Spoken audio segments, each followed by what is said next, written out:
Serafina and I have both been friends with Orion since childhood, but I have always had to step aside for Serafina when it comes to him.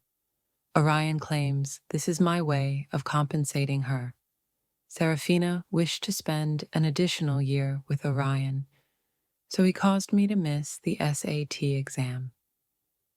When Serafina wanted the three of us to stay together, Orion arranged for someone to revoke my civil service exam eligibility. Serafina aspired to build her career alongside Orion, and as a result, Orion insisted I go out and gain experience. When I was rushed into the emergency room wearing a white wedding dress, passers-by couldn't help but comment, "Such a beautiful bride, what a tragedy." Before losing consciousness, the driver who crashed into my wedding car uttered words that echoed in my mind.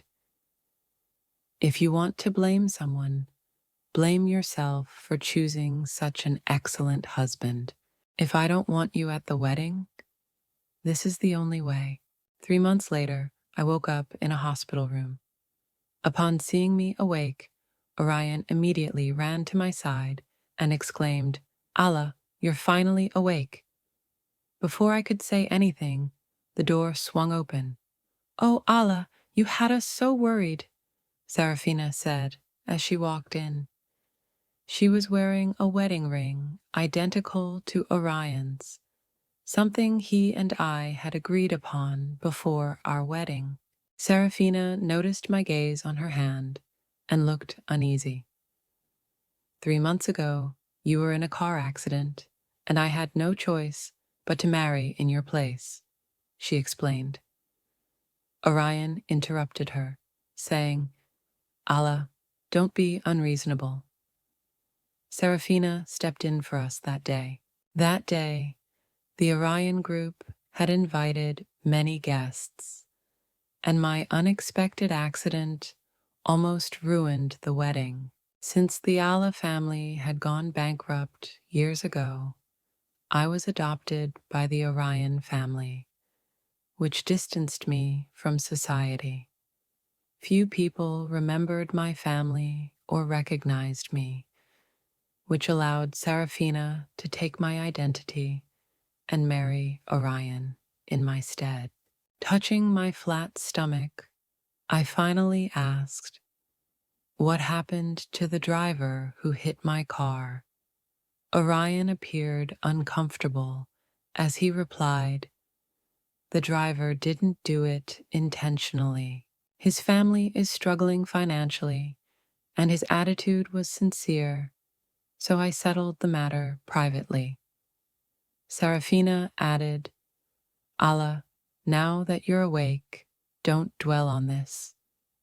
Their words dampened my urge to pursue the truth, but I couldn't forget the driver's parting remark. Orion held my hand briefly before letting go. "I thought going through life and death would teach you to let go. But you're still so stubborn," he remarked. I replied quietly, "Thankfully, I wasn't the one who married into the Orion family." Although I left the sentence unfinished, I understood the truth. From the moment Serafina came into our lives, I had endured missing the SAT, losing my chance at the civil service exam, and even sacrificing my marriage. With red eyes, I looked away. "It's fine. Just stay in the hospital. I'll visit when I have time," Orion said before leaving with Serafina. Before they left, Serafina gave me a smug look. After my discharge, Orion never visited. When I arrived at the Orion family villa, a servant threw a suitcase at me, saying, "Allah, Orion said there's already a wife at home, so you can't stay here anymore." Looking around at the home I had carefully prepared before marriage, I realized everything I had done had been for others. With nowhere else to go, I took my luggage to a hotel. When Orion heard about this, he came to see me. "Why not go to East Side Apartments?" he asked, referring to the place I had stayed when I first joined his company. But that apartment no longer belonged to me. "Do you want to know why?" I asked, seeing the confusion on his face. Years ago, when I graduated, I worked hard to take the civil service exam. But because Serafina wanted us to cherish our friendship, Orion arranged to have my application withdrawn. When I confronted him, he offered me a position in his company and accommodation at East Side Apartments. However, Serafina insisted I start at the bottom, so Orion took back the apartment and transferred me to a small branch office. With little money, I could only afford cheap hotels or shared dormitories. Eventually, I fell ill from overwork and ended up in the hospital. When I confronted Orion, he accused me of being spoiled and unable to endure hardship like Serafina. Despite this, I worked my way up and earned a promotion back to headquarters. "You've already reclaimed the apartment," I said, leaving Orion speechless. "But you can't stay in a hotel. I'll be scared if I can't find you," he said. "Scared of what? That I'll cause trouble for Serafina?" "Don't worry, I won't," I replied. In the past, I had always compromised for Serafina, pressured by Orion's money, power, and the Orion family's influence.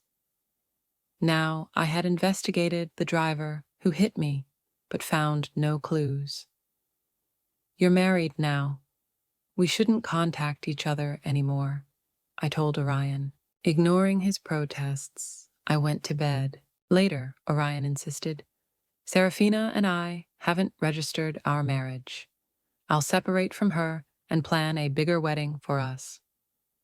But I had already made up my mind. A year ago, I had planned to leave Orion, but stayed because of his proposal. Now, I was determined to move on. Unexpectedly, news broke of Orion meeting his lover at a hotel, with photos showing them entering my room together. Although the Orion group suppressed the story, our past was exposed, and I was labeled a homewrecker. The scandal even affected the company's stock. Orion and Serafina came to me, asking for help. "You want me to admit the child is a maid helping at your house?" I asked Orion incredulously. He replied calmly, "Serafina and I are married.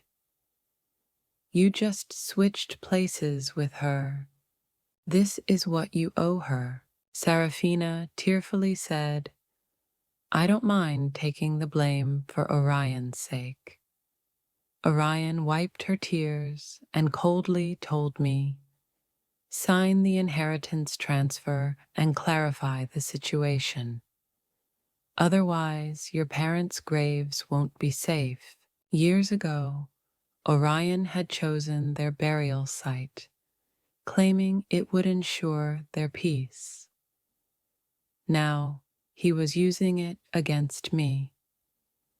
Filled with anger, I signed the papers and recorded the clarification video.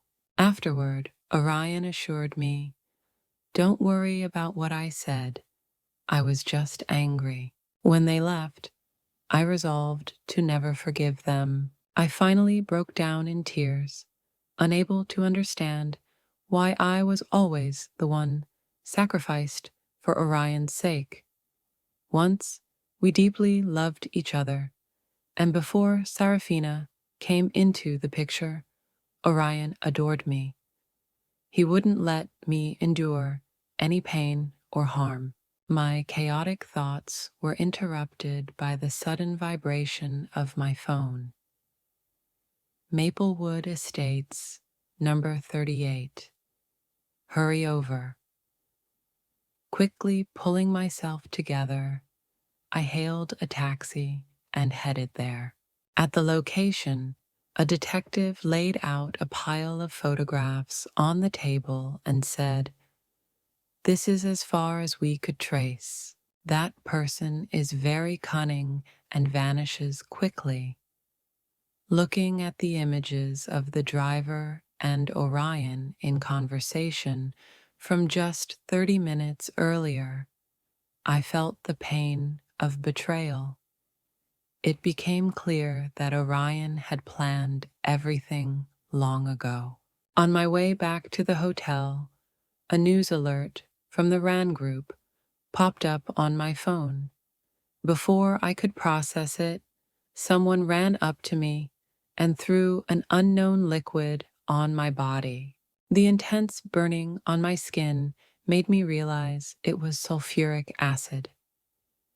"You home-wrecking mistress, you deserve to be punished," the person screamed. The searing pain in my leg was unbearable, and as my head struck a sharp object, I blacked out.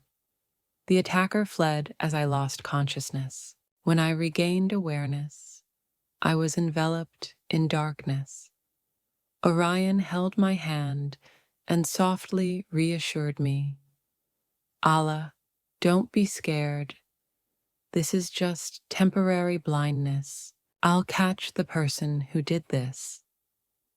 Panic-stricken, I clung to him, crying over my injuries.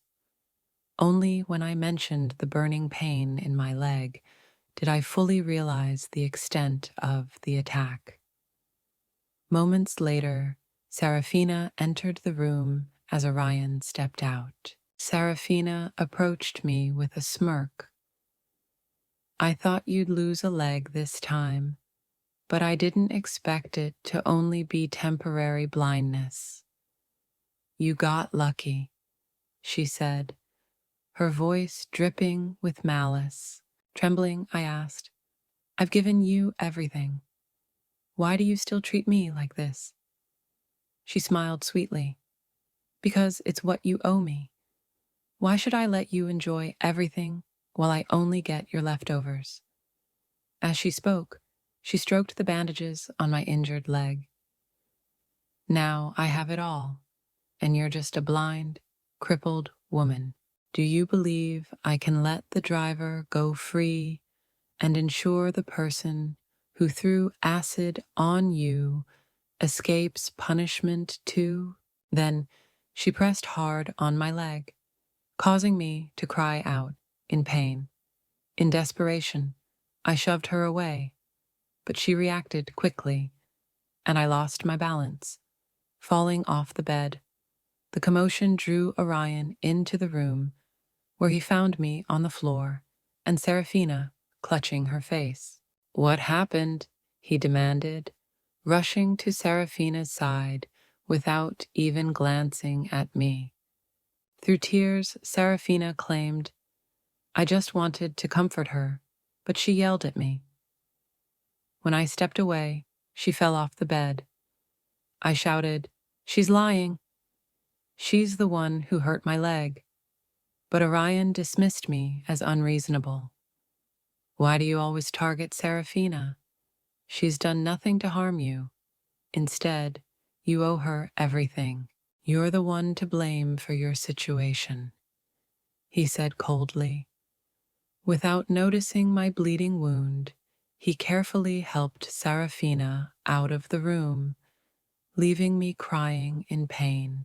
2 days later, Orion brought me a document. "This is a letter of understanding," he said. His indifferent tone made it clear he had no intention of helping me. "Didn't you say you were fine? I'll find you a good doctor. The person who attacked you simply misunderstood and sought revenge." They're actually a decent person, he added. I let out a bitter laugh. So, the driver who hit me deserves sympathy, and the one who burned me is a good person. Am I your enemy? How can you treat me this way? Orion snapped. You're being unreasonable. What are you even talking about? Serafina stepped in to calm him, saying, Allah, Orion and I will take care of you. Signing this document is for your own good. Realizing I was powerless against them, I pressed my handprint on the paper and handed it back. Orion glanced at me, surprised that I wasn't crying or resisting. Softly, he said, Tomorrow, my parents will return to the country. They'll want to see you. Once the room fell silent, I slowly got out of bed. My eyes had healed 2 days earlier, but I had been avoiding bright lights. Quietly, I grabbed my phone and left for the only home my parents had left me, a modest house they had lived in before finding success.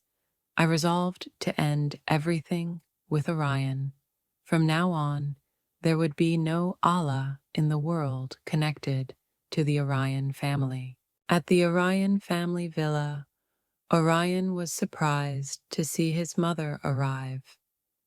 As he moved to embrace her, she stopped him and pointed at the newspaper in her hand. What's going on here? She demanded. Orion shrugged and admitted, It's all true. Orion's mother was furious. It's bad enough you married someone we didn't know without telling us. How do you think Allah's father would feel about how you've treated her? She scolded. At this, Orion finally confessed. I feel guilty toward Allah's father. That's why I married Serafina, to bring her back to the Allah family. Suspicious, Orion's mother pressed him further, and he revealed that years ago he had mistakenly confused Allah and Serafina. I was young and forgot about it, but when I saw Serafina in middle school, memories started coming back. Serafina was taken by Zayn's mother and lived a difficult life, while Allah had everything. Now it's just a little bad luck and minor injuries for her, he explained. Horrified by Orion's reasoning, his mother began crying. She revealed that when she saw Orion holding the wrong child, she had quietly switched them back to avoid disrupting the family's relationships. Allah is the real child of the Allah family, she insisted. The revelation stunned Orion, leaving him speechless. If what his mother said was true, what had he done to me all these years? What did all my suffering even mean? Just then, 2 phones rang simultaneously in the villa. Orion picked one up and heard alarming news. Allah is missing. Not long after, a small house in the suburbs caught fire. By the time the Orion family arrived, firefighters were battling the flames. 30 minutes later, they carried out a charred object resembling a human form, along with a burned phone. Orion recognized the pendant on the phone.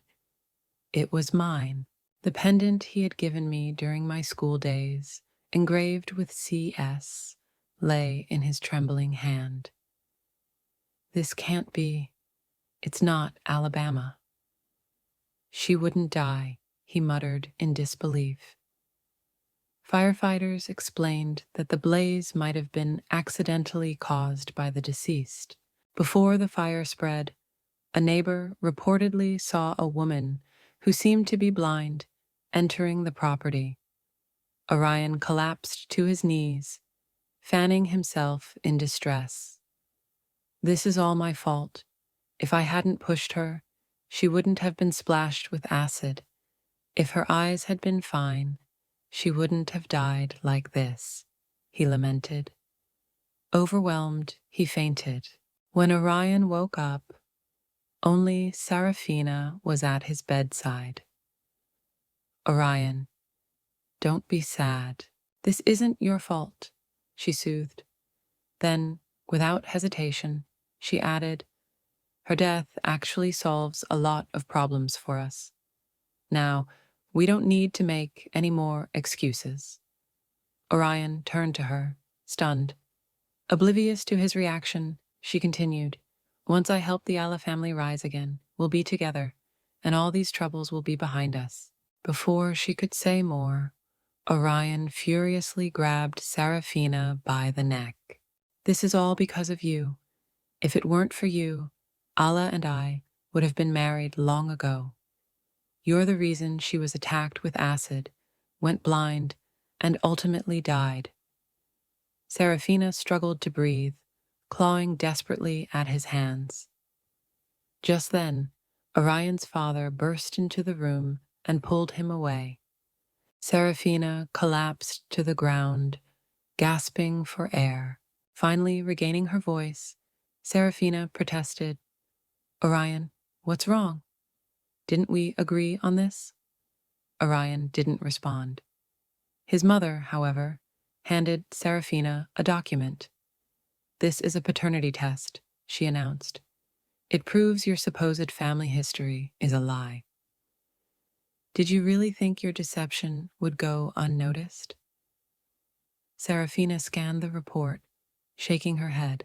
This is fake. I don't have parents. You must have fabricated this, she exclaimed. Orion had once investigated Seraphina's background and pitied the hardships she claimed to have endured. But his mother's findings revealed that Seraphina's entire story was fabricated. She had used money to invent a tragic past, presenting herself as an orphan with deceased parents. Through this false narrative, she manipulated her way into the Alla family, gradually taking everything from Alla. If it weren't for us being abroad for so many years, Orion's mother said, you never would have succeeded in deceiving Orion. Seraphina clung to her story, insisting, this is all a misunderstanding. I am from the Alla family. Everything I've endured is because of Alla. She lived in comfort while I suffered. Even in death, she's still hurting me. Hearing Seraphina mention Alla enraged Orion further. His mother slapped Seraphina hard across the face. Twice. Orion leapt out of bed and kicked her. Don't you dare say her name again. You aren't worthy. Seraphina, recovering from the blow, started laughing. Not worthy? And what about you? Her death is your fault too. Everything she endured was because of you, she taunted. Orion couldn't bear her words.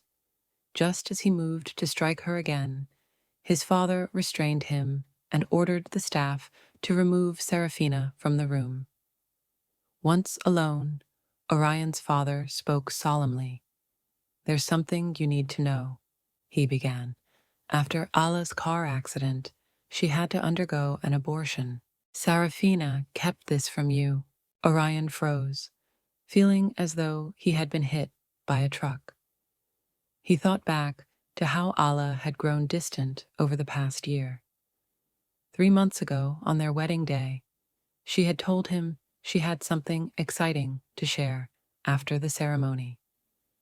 Now he realized that she had been planning to tell him she was pregnant. Instead, his actions led to her hospitalization and the loss of their child. The guilt overwhelmed him, and his chest tightened as if his heart was being squeezed. Orion's mother noticed his face turning red and his breathing becoming labored. Suddenly, he coughed up blood and collapsed. His father quickly called for a doctor. As Orion was wheeled into the emergency room, his mother clung to her husband, sobbing, "How can I ever face the Allah family after this? What will happen to my son?"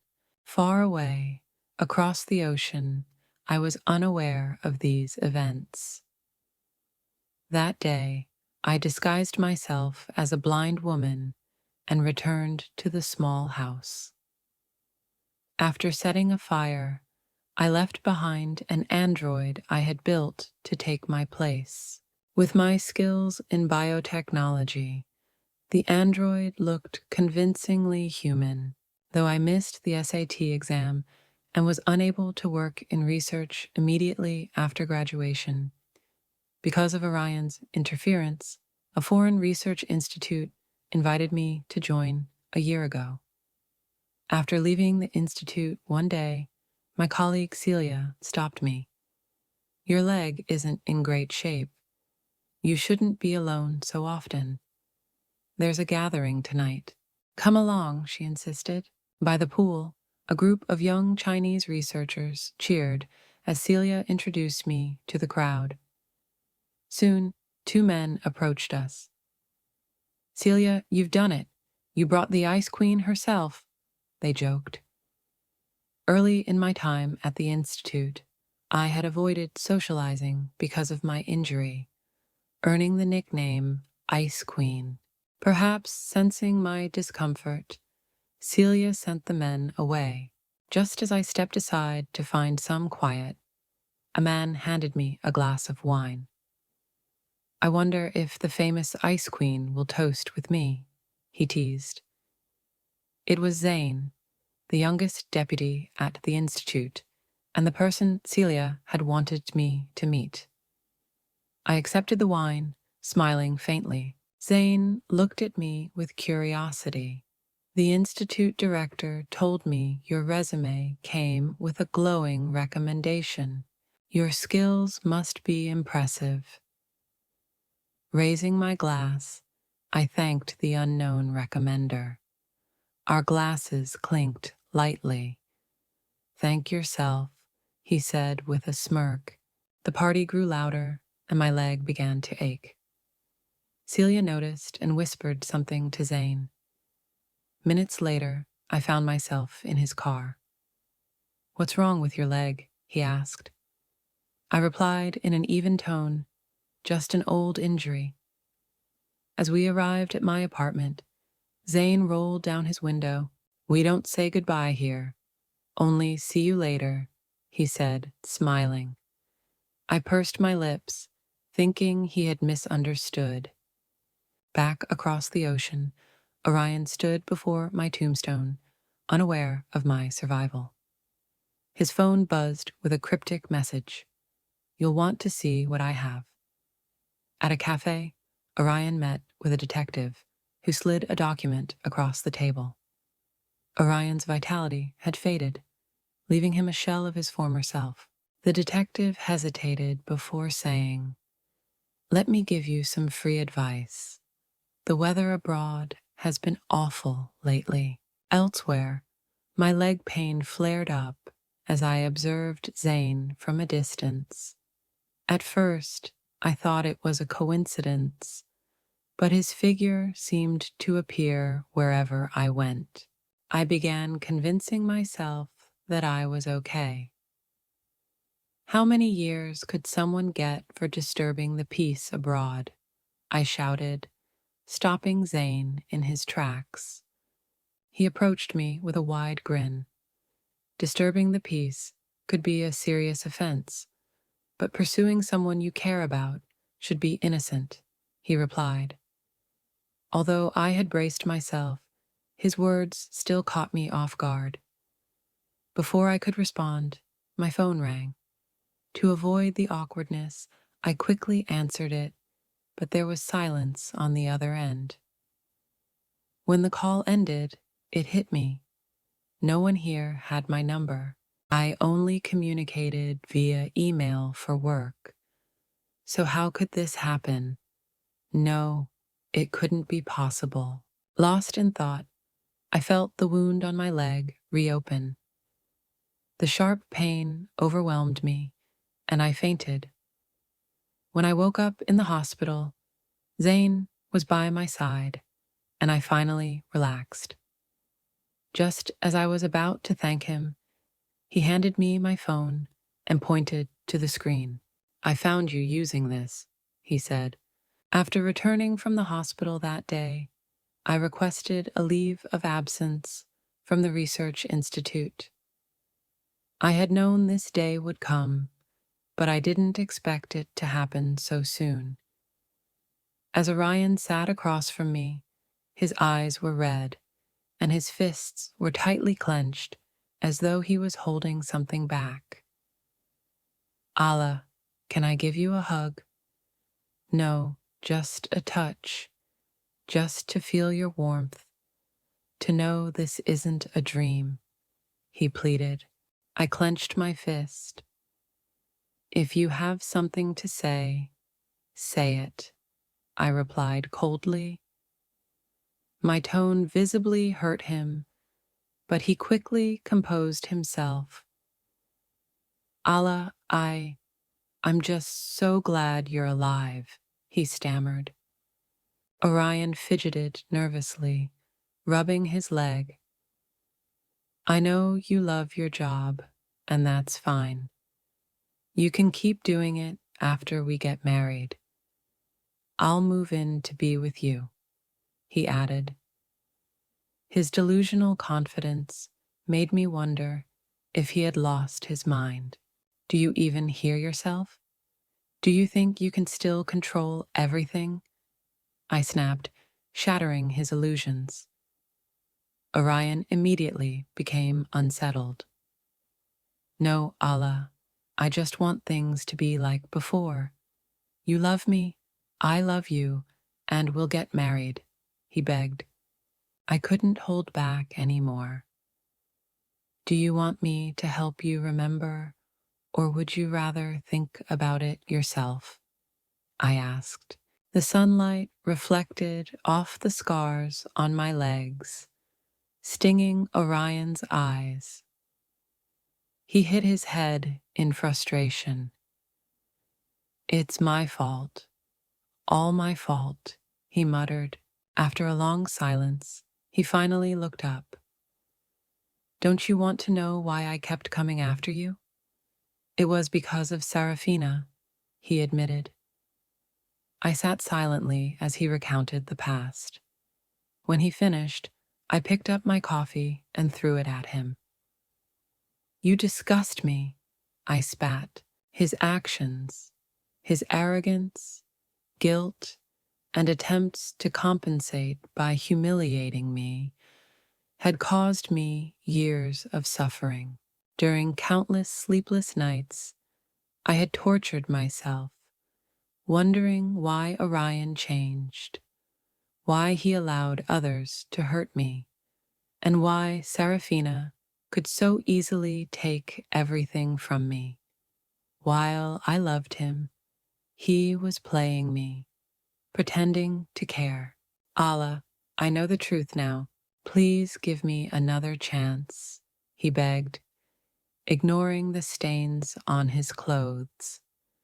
"I'll make it up to you. I've reclaimed everything Serafina took from you. She won't bother you again. Come back to me." But Orion was still the same, while I had changed. "Are you sure you've gotten back everything I lost?" I asked.